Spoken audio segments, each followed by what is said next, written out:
this is going to be fight of the night, or else one of us is getting turned to knockout of the night. Awesome. Mr. Knuckles the Knives, how are you doing? September 11th, BKFC 93, Hollywood, Florida. Featured fight. Esteban Mohawk Rodriguez takes on Steven Tomahawk Townsville. This is the Battle of the Hawks. Esteban, thank you for joining the show once again. September 11th, it all goes down. Man, it is a blessing to be here, man. I'm telling you, I've been walking on cloud nine ever since I handled business out in Colorado, man. I've been itching to get my hands on this ironweight division. And now that we're finally the Battle of the Hawks is being able to take this puppy off, oh, this is going to be the start of some fireworks, y'all. I'm telling you, this is going to be a legendary fight, man. I've been really looking to those hard fights and those warriors to give those best fights, man, because I want to be one of the most entertaining fighters in the world. And now this is going to be my opportunity to show the world why I will be the next $1 million fighter. Well, you know, this fight has been in the works for a while. How excited were you to see the Tomahawk's name on the contract? Oh man, I was excited, man, to be able to finally get that opportunity. The Hawks, baby, the one to rule them all. You know what I mean? There can only be one Highlander. Well, I mean, it's a really good beef up. You know what I mean? It's like I finally get to find another warrior, you know, that has that same kind of spirit, and we're gonna put on one hell of a show for you guys, man. So it's been a minute since we talked. You know, in the meantime, you have conquered the cruiserweight division back in April at BKFC 88. You defeated Chris Camozzi in one of the contenders for the best fight of the year in 2026. Take me through that fight, and what was it like finally getting that belt wrapped around you? Oh man, dude, it was magical. Man. It was magical. All the hard work we've been putting in, visualizing it before we were able to put the execution in, doing everything that we've seen, you know, and that was written down, and we're like, all right, this is the plan we're gonna do. This is how we're gonna follow through with it. And I wasn't expecting that much, you know, hype and that much energy over there. Like the booze that I got when I was over there, man. It was just the Denver people are a little wild, man. I love them. And you know, I respect them, but man, are they violent too, man? They are emotional with the people, man. Like it was wild. All of my fans that came out, they all almost got into fights because you know what I mean, the hometown heroes and all that good stuff. And it was just like, hey man, we're here for the fight entertainment. Take it easy, you know. I'm sorry I took your boy out, man, but I came here to do this for y'all too, you know. And I mean, it was magical though, man, to get through that hardship. I told the people I was finally gonna finish this man, you know what I mean? I was gonna be the first one to ever finish this man in his career, and we got the job done, man. I told them that I was going to be coming with a force that they'd never seen. And I've just been able to get started now. And now that I've secured that interim cruiserweight champion, this is where the hard work begins because now I got a target on my back. Now people are really recognizing the power and the speed and the potential that I have now. And this is where I'm going to separate myself from the herd and I'm going to clean out another division with ease. And I'm going to get right back up there, man, and start taking more strides, baby, and start collecting all this gold. Was the fight with Chris Camozzi as hard as you envisioned? Man, it was, to be honest. It was. I mean, the elevation just hit me so hard when I was out there. Like I wasn't prepared for that at first. I tried to get out there 2 weeks prior to be able to prepare for it, but man, that Mile High City, man, ain't nothing you can do to be able to prepare for something like that, man. Like the second that you get out there and you step out of the car, you feel a complete difference on your body. You can feel everything just start burning immediately when you start trying to take a walk. The electric acid immediately is released and you have to work very much harder to be able to get anything simple done. You know what I mean? I took my bags up to the room, bro, and I was tired. And I was like, what is this, yo? Like, this is next level over here. So running in those mountains, man, you know what I mean, was definitely very beneficial for me too. And the elevation training was just, it was crucial, but like it was hard when I pushed that pace the first round, man. And it's like immediately I tried to get him out of there and I seen he wasn't going nowhere. I'm like, yeah, this man is the three-time former champ. You know what I mean? For the bare knuckle, he's definitely no pushover. And I was getting in there, man, and just putting it on him, and he just wouldn't die. He would not die, man. And I was just kept moving forward. I was able to express my combinations a little bit more. I was able to use a lot more of my footwork.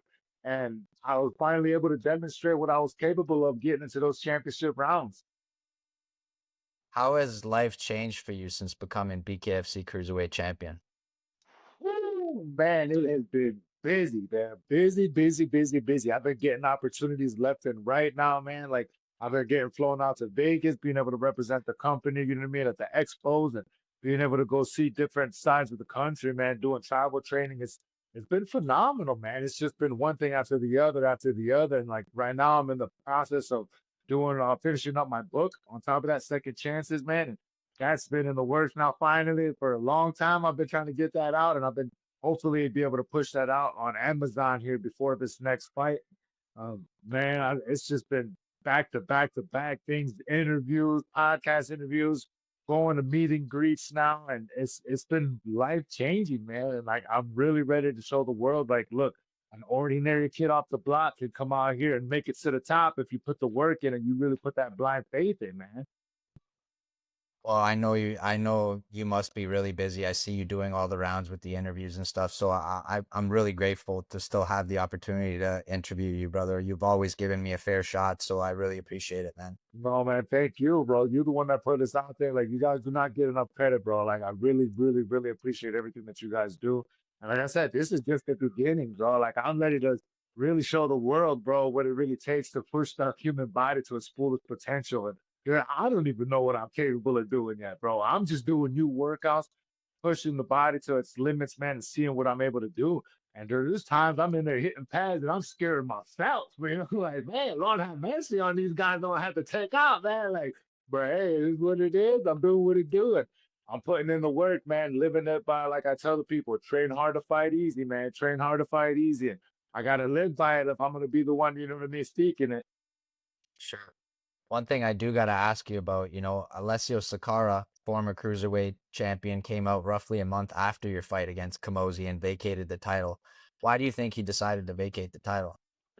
Well, I mean, I don't know, man. That man, everybody has their reasons, but I know that once he seen I became that interim cruiserweight champion and he's seeing the pressure and the velocity and the violence that I can bring to the square circle, I think he didn't want no smoke, man. I think he took tail and run, man. But there's nowhere to run because I'm coming to the Ironweight division if that's where it's going up. And when it comes down to it, man, I'm clearing every single name out in that Ironweight division the same way I did the cruiserweight. I'm gonna clean them all out, man, because like I said, I don't see no competition in any of these little weight classes. When I really make some big noises, when I take out that big baddest mass tournament, that's what I got my eyes set on, bro. Like I started this game as a heavyweight. So that's why I could take some of the shots that these guys got for me, man. And it's like a lot of these people don't understand when you bring that hardship and that uncomfortableness into the ring, and these guys hit you with something that they've been practicing for years and months on months, you know what I mean? And it doesn't do anything. They're just the whole energy just changes. And it's just like everything like that they've been doing, and like it all goes out the wind and they go into pure instinct. That's when I get to see the true potential of a human, the true potential of an opponent. Are they really a fighter or are they just in there to compete? You know what I mean? And that's where either that eat them up alive, man, or I walk right through them and turn them into a real. And I don't think people really realize what they're in for with this world's baddest man tournament, and Oh. I'm glad you brought that up because I am looking forward to seeing you guys mix it up in there for sure. Have you got any further news on when that's going to start? I do not know dates, but we are right now in the process of doing everything right now with documentation, getting everything in order with all the application processing. It has been, like I said, just something that's going to blow the freaking world away. The average Joe finally gets a shot at the big leagues. You know what I mean? It's like this is going to be something that the world is really going to want to tune into because it's going to pull out the best potential of human combat sports. You know what I mean? You're talking a weight division from 195 to 265. That's a big jump, man. So there's a lot of power. You got a lot of speed in that lower end. You know what I mean? If you can, if they really know what they're doing, and if you combine both of those, this is the perfect recipe to be able to bring out the apex predator of fighters. You know what I mean? Like this is going to be able to find out who is that cream of the crop. You know that the baddest man on the planet. You know, Yeah, it's a big payday at the end of it too. So oh, life changed up. When I win this tournament, man, the world is gonna change for the better, man. I'm gonna be able to show people what they're supposed to do with their communities. I'm gonna show what a true champion is supposed to do, And I'm gonna change the world, man. There's no ifs, ands, or buts about it. We're gonna change some lives. We're gonna save some lives, and we're gonna do what it do. I love that, brother. So Chris Camozzi also retired on the mic immediately after that battle with you. What did you think about that? Oh man, dude, lately I didn't want to be the one to say it, man, but lately a lot of people been telling me, man, there's been something going around called the Mohawk effect. There's been quite a few people, man. After you get done with fighting with me, man, this they have some life choices that they have to go over, and I get to have them thinking about what they really want to do because, like, I'm out here really doing this. The man above has been the one driving the car. That's why mountains have been moved for me to be here. And it's like I'm just finding out what I'm capable of doing. So just imagine, I'm 5 awards in back to back consecutive. The only person in the world that's ever had done something like that has been John Jones, and he's got 5 of them right now back to back. I'm talking about fight of the night, knockout of the night, or performance of the night. Like I got where is it? Fight of the night in Miami, fight of the night in Utah on the King of Violence card. Then I got knockout of the night, which was the second fastest knockout of combat sport history, and Hollywood, Florida. Then I got performance of the night when I brought bare knuckle to Michigan, and then I got performance of the night securing that championship, man. So like if I get another award on this next fight, man, that secures me as the most entertaining fighter in the world, and that also solidifies me as being the next true champion that the world really needs. Considering everything Chris has accomplished in combat sports, what does it mean to you knowing you were the final opponent of his career? Oh man, you know what they say, man. You want to be a legend or you want to be the best, you gotta beat the best, man. And to be able to beat one of the best in the game, man, it's an honor to me to be able to share the ring with somebody like that, and let alone the fun that we had dancing, man. Like anybody that watched that fights know, you can see it in our faces, bro. Like we were having a blast, man. Catching him, he was catching me. He called me with some uppercuts, and I had my head down, and like my mouthpiece flew out at one point, and it was flying out literally, and I caught it with my lips, dude. I caught it and I sucked it right back in. I said, no, no, no, no, no, my man, we got work to do. We got work to do. I grabbed it and we went right back to work, man. We were going back and forth, and oh man, it was epic, man. It was one of the funnest fights of my life, man. I mean, it was tough because, like I said, I walked in there before and the energy was just different. It's hard to kind of focus when you have every single body in the building saying, boo, this and that. And I'm like, oh, come on, you guys, I'm here for you too. But yeah, man, going out to Denver, man, they love their Chris Camozzi, man. And I walked over too when I was walking towards the ring, and I remember some guy was on the side, and he was like, hey, Mohawk. And I'm just like, just stay focused, you got this. Chris Camozzi's gonna you up. And I'm like, oh man, this is what Happy Gilmore feels like from that one guy that he was that So I stayed locked in and I gave the performance that I did, man, and I shut that place down. And I showed them who is the next true future champion of the world, man. What went into making the decision to move up to the Ironweight division rather than taking another fight at Cruiserweight? Well, I don't see any competition left in the cruiserweight division. And now this is my opportunity to become a two-division world champ, man. So I see Lorenzo Hunt handling business, man. And I told him before back in Miami, like, listen, I know you're the cruiserweight champion, but you can either give me that belt or I'm gonna have to rip it off your chest. And he was like, you take out the bottom and I'll take out the top, and maybe we'll meet one day. And I was like, well, now that time is here, baby. We here. Now he got to answer to me. So now I'm coming and he hears those footsteps are creeping. So now I'm going to clean out this Ironweight division, and I'm going to show this man why I'm right on his heels. And I will be also the next 3 division or else 2 division world champion. Because he set good examples, man. My man Lorenzo Hunt setting good examples. And I figure, you know what I mean? You want to be the best. Like you said, you got to beat the best. And right now, Lorenzo Hunt is the face of bare knuckle, and he is the best as far as being a 3 division world champion and being the Ironweight world champion. That belt is mine, baby. And I'm coming for it, guns blazing.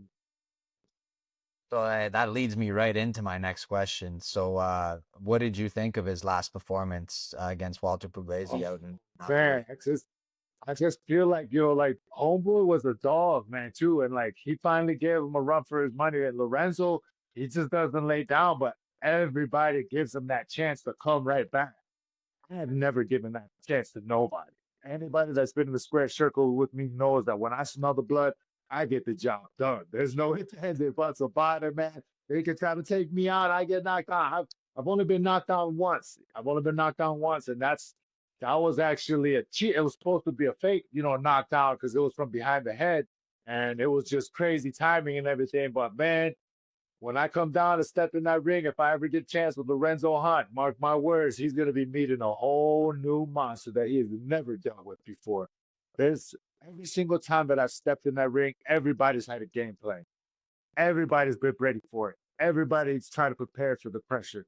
I let them know, listen, I'm coming for your ass. I'm coming to a pressure that you ain't never seen, and I'm coming like you've never seen before. And they still can't even stop it, man. They still can't stop it. So I try to tell them, bro, like I trained for something completely different. I trained for dominance. I trained to demolish somebody. You know what I mean? And it's like in an orderly fashion. I'm going to get surgical, baby. You know what I mean? So this man has no idea the amount of pressure about to step in front of him when he tries to take what's mine. And I'm coming for that iron weight belt, man. And there's no ifs, ands, or buts, and nothing that he can do to stop it. So is this the fight you want next, assuming everything goes well with Tomahawk? Man, I mean, it's possible. I'm going to take out as many people as I have to be able to show that I am the true Ironweight division champion. And then I'm going to show them that I am the next baddest man once I win this tournament next after this, man. That's what I really got my eyes focused on. Once I get that championship in there, I'm going to just start racking these belts up, man. And I'm going to just start giving them out to the people, baby. And here's the gym I've been training at over here. Here's the belt. That's you for helping me. Oh, man, here's what I do. My wall is going to be stacked with them, man. I'm going to have like 10, 15 belts. Mark my words. What do you think is Tomahawk's biggest strength? So I think Tomahawk's biggest strength is also his pressure. But unfortunately for him, I've seen that he absolutely has no chin. So when he's taking some hard shots, unfortunately, he's went down. Me, when I take my hard shots, I turn it up. You know what I mean? So it's going to be definitely very, very interesting. And I want to break the record for the most punches thrown in my division. So I'm praying that this man has been, really working his butt off so I can get the best Tomahawk yet. Because when it really comes down to it, man, I am going to go through this man like there was no tomorrow, man. Like, I'm really going to bring something that, like I said, he's never dealt with before because it's just something that's going to clean out divisions, man. It's something that nobody's ever dealt with before. And like I said, I don't even know what I'm capable of doing yet. I'm just putting in so much hard work that there's no denying what's going to be coming. So I did ask you previously for a prediction for this fight. You told me it's not going past the first round. Do you still stand by that prediction? Oh, guaranteed, baby, guaranteed. We're gonna definitely get one of the greatest rounds that the world's ever seen, bro. This is gonna be fight of the night, or else one of us is getting turned into knockout of the night. You know what I mean? He might be able to be one of the first persons in the world to be able to pull it off. But like I said, I'm coming to make sure that I secure this championship. I'm coming here to make a statement, and I'm gonna make sure that I put this man down like the rest of the division. Do you want to shout out any sponsors or leave us with a message for your fans? Man, listen, everybody out there chasing it, you guys, I'm here for you guys. If I'm here doing it, I know you guys could be doing it too. Thank you so much to everybody who supported me through the GoFundMe, all my sponsors that's helped me get to this point, Nocturnal Trading Cards, Great Lakes Light, Permanent Lighting. Thank you so much for everything that you guys do. Knuckles and Nas, baby, thank you so much for putting us out there. You the real MVP out here, man. So I appreciate you, man. Bring in the next victim.